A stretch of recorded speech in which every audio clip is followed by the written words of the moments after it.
here with another video, trying to show you another tutorial for these quarantine cuts. Today we're going to be doing a drop fade, so trying to get a little creative, mix it up.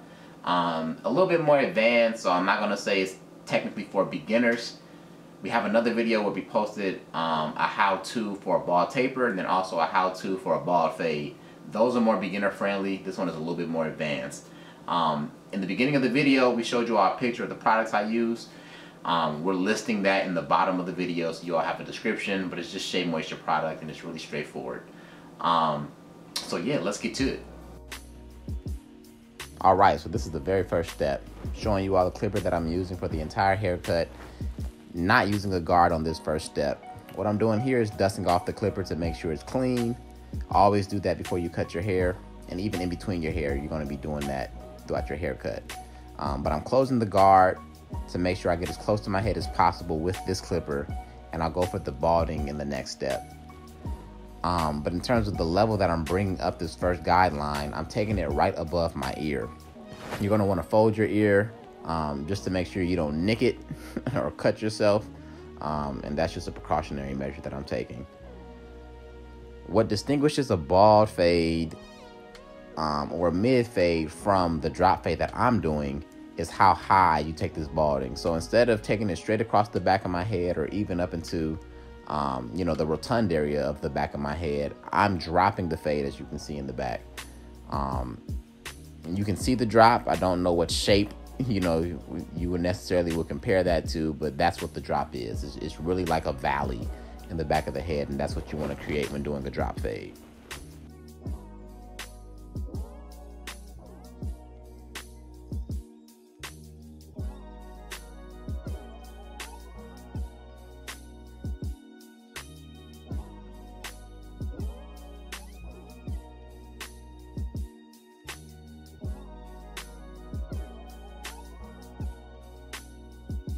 So this is going to be real quick. Don't have to speak to it so much, but I'm spraying it off. I don't know if you can really see it that well, but that's my Andis Cool Care. Always disinfect the clipper before you use it as well. But now I'm just balding out the area that I used to create my first guideline.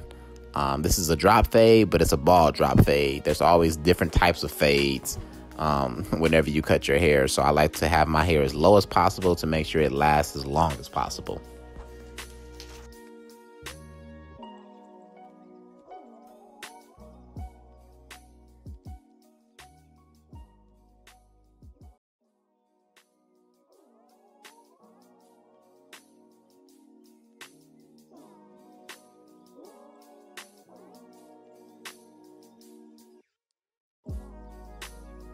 So moving on to the second outline of my head, what I'm doing here, I opened up the guard as far as I can, and I'm going to take it about ½ an inch up.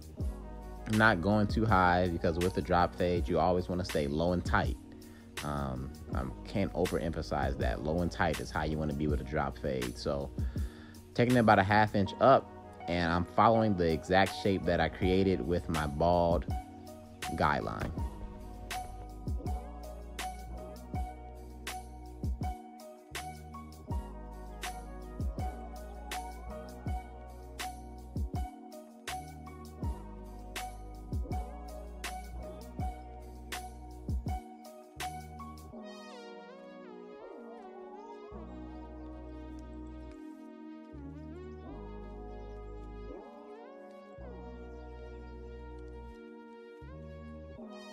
Okay, so what I'm doing on this next step, I'm going to close the guard because I'm starting to begin the detailing of my fade. So I had it all the way open. Now I'm opening it just halfway.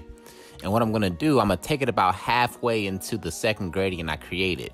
So instead of taking it all the way to the top, creating a new outline, I'm trying to stay as tight as I can in this middle section of my head to really bring out that blur.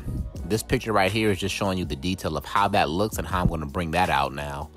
So now I've done that across my entire head. I'm going to have to use the zero guard to take out that line that I couldn't get with my clipper. So now I'm going to flick out with my balding clipper. And a good technique or a good rule of thumb is whatever you create a line with, you can use that same clipper or that same tool to take out that line. So that's what I'm doing with these Andis T-Outliner. Now I'm taking out the line at the bottom that I can't get with my regular clipper.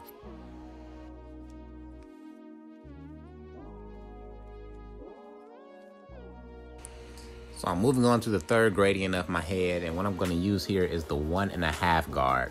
So the 1.5 guard is actually 2 levels up from the second outline I created when using the clipper all the way open. The reason I do that is because it gives me a little bit broader of a canvas area to work with when detailing my fade. I prefer to use a 1.5 guard from the half guard. Other barbers may go straight to the 1 guard and just create a smaller gradient. This is going to give me a little bit more wiggle room. Especially when you're cutting your own hair, you always want to give yourself little buffers to make sure you don't mess anything up. So I use the 1.5, and I'm just following the same shape that I've used on the previous 2 gradients.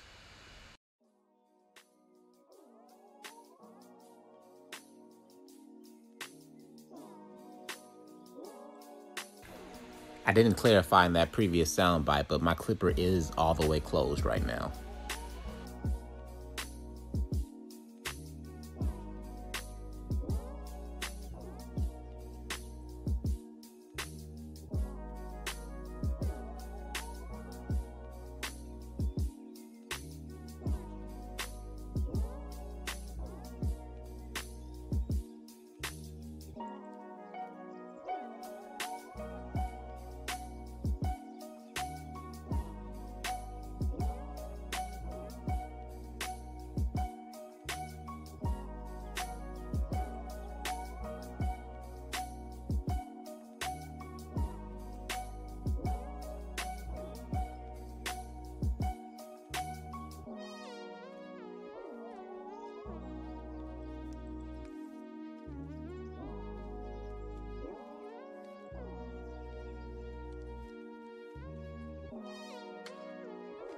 So I love to include those visuals because it shows you, 1, how lines are being created, but 2, how I'm taking them out.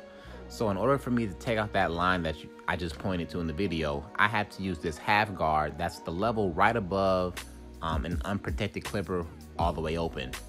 So I have it halfway open now with the half guard on, and I'm stretching my skin to make sure I don't take it too high, but to also make sure I'm focusing on the detail of that line. I don't want to, create new lines, so you have to be very precise when you're starting to detail the fade, and you want to stay as low and precise as possible. So that's what I'm doing here, and I'm doing that on both sides of my head.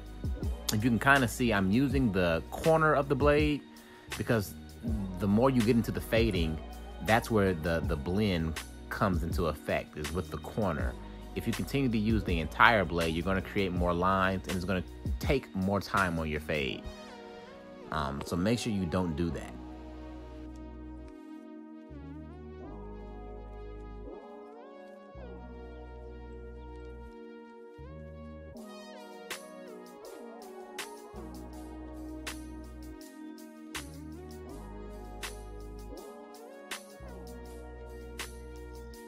So from that visual, you can see that the fade is starting to come to life.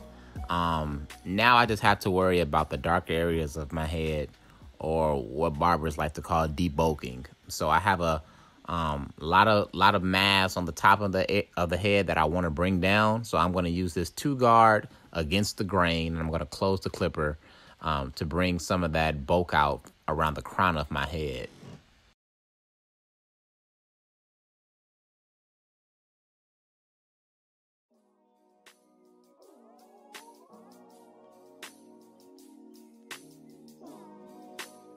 So just a quick note to remember, whenever you're doing a drop fade or any fade that has a distinct shape, you want to make sure that you're following the same outline that you used in the beginning of your haircut. So the same way I drop the fade to start the haircut, I'm continuing to drop the clipper with this 2 guard on to make sure I maintain that integrity in the back.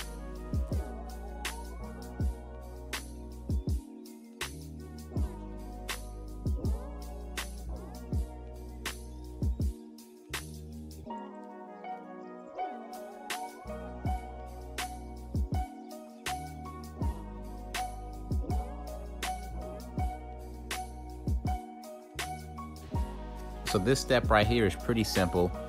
Whenever you have waves, you're always going with the grain. You're never going against the grain in any area of your hair where you have waves. So I'm choosing to use a one guard all the way open because that's the wavelength that I like on the top of my head.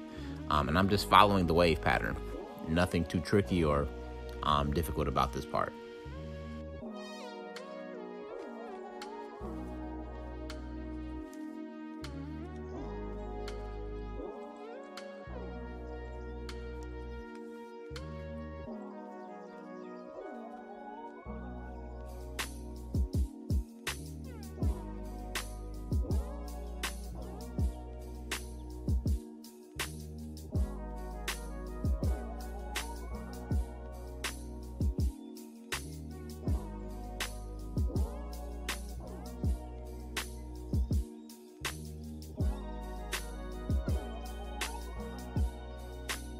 Okay, so this is a part of my head where I have a lot of swirls and a crazy curl pattern. So instead of trying to cut it and guess the exact wave pattern with the one guard all the way open, I like to give myself a little bit of protection and use that two guard. The same two guard that I use for the third gradient of my head, I'm using that, and I'm just taking it a little bit higher into the back of my head. That two guard against the grain is pretty much the equivalent of a one guard all the way open, so I'm pretty comfortable using that.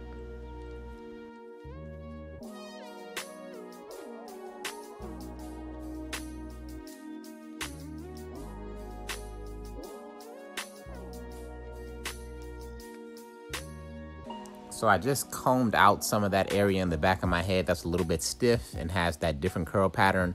And the two guard didn't cut off enough, so I'm just going to put on the 1.5 guard to bring down some of that bulk in the back.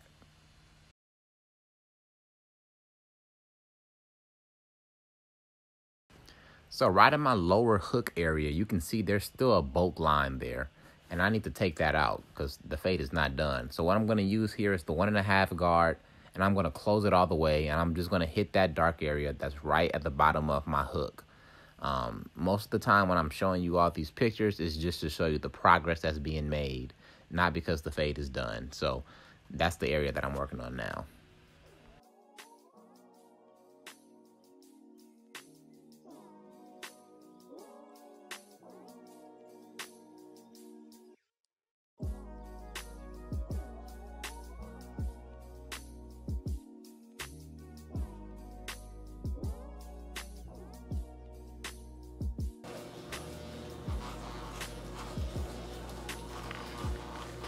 You're getting lazy with this view right now for some reason.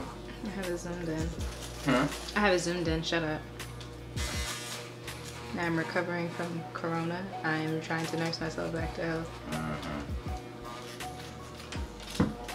feel like they're not going to appreciate this part of the video. You suck. Like, you were the cheapest man I know that really want to get the up. Cheapest man? You don't even pay nobody. Whole point of this was you told me we was going to get jets. Oh, yeah. Literally, yo.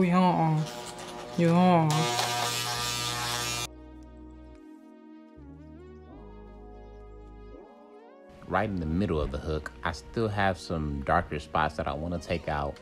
And using the 1.5 against the grain, that guard is not going to take out that bulk the way I want it to. Take the one guard and I'm going to open it about halfway, but I'm going to go with the grain or with the course of my waves. And that's going to take out the bulk the way I want it to, so the hair will be nice and flat.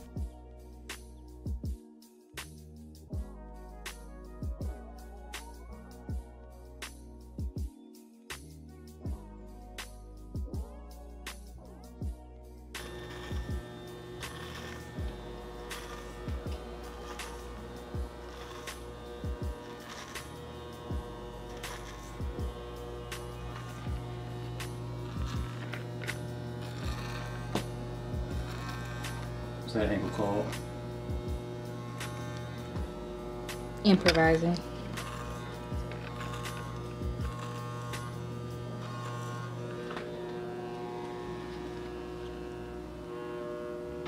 It looked like motherfucking guessing if you ask me. Wow, I'm definitely gonna be putting that in the video.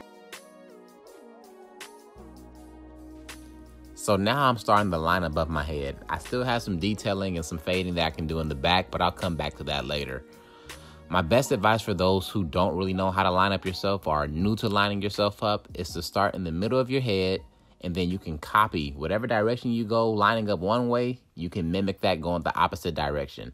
It's a lot of work to try to experiment starting on the side of your head or starting on the curves. So just to avoid all risks, start in the middle and you'll thank yourself.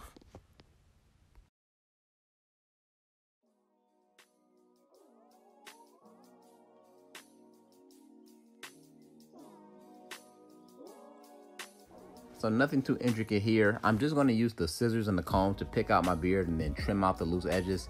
Didn't want to use the clippers because I want to maintain as much length as possible.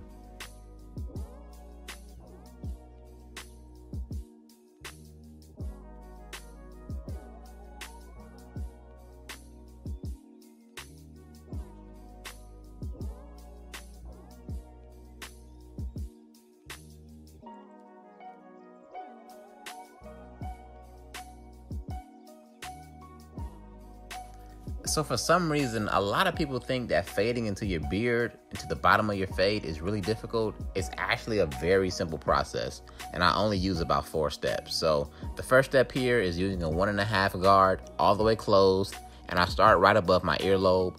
The second step is to use a 1 guard all the way closed, and I go about halfway into what I faded. Then the third step is to use the clipper unprotected, so no guard, and I have that all the way open. And then the last step is to pretty much close the guard all the way. And then if you want a little bit more of a deeper blend, use that ball and clipper to finish off the taper.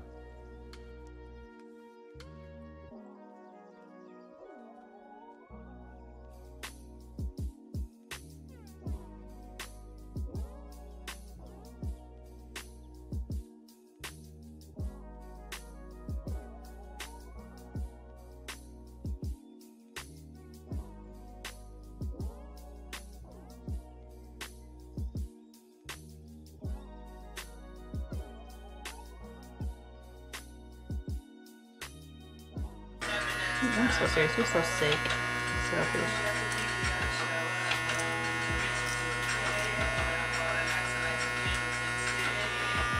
I'm not making you dinner.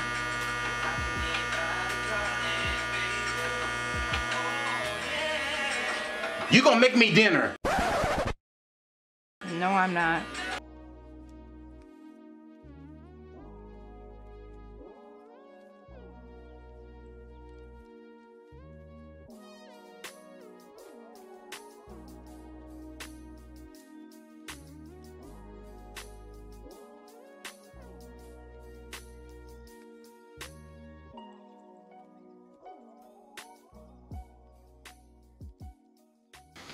All right, everybody, so that's the video. Just completed a drop fade tutorial. It came out pretty good. It's not a cut that I do on myself that often, honestly, if ever. But I've done it on other clients, so I know how to do it. It's pretty straightforward. The only difference between this and a bald fade is that instead of bringing the bald line straight across the back of your head, there's literally a drop in the back of your head. So that's the only difference. And every outline that you create from there follows that drop curve. So came out pretty good, as you saw. If you all have tips and tricks for how you all do drop fades, feel free to drop comments. I wouldn't mind getting some advice from you all. Also, we have 2 other videos: how to do a bald fade, how to do a bald taper, and now we have this video. So we're going to continue to try to come with more content as long as my fiance doesn't get too stir crazy, because you know that it's a process, y'all, trying to make these videos. So yeah, man, like, share, subscribe, continue to give us advice on what you all want to see. That's it.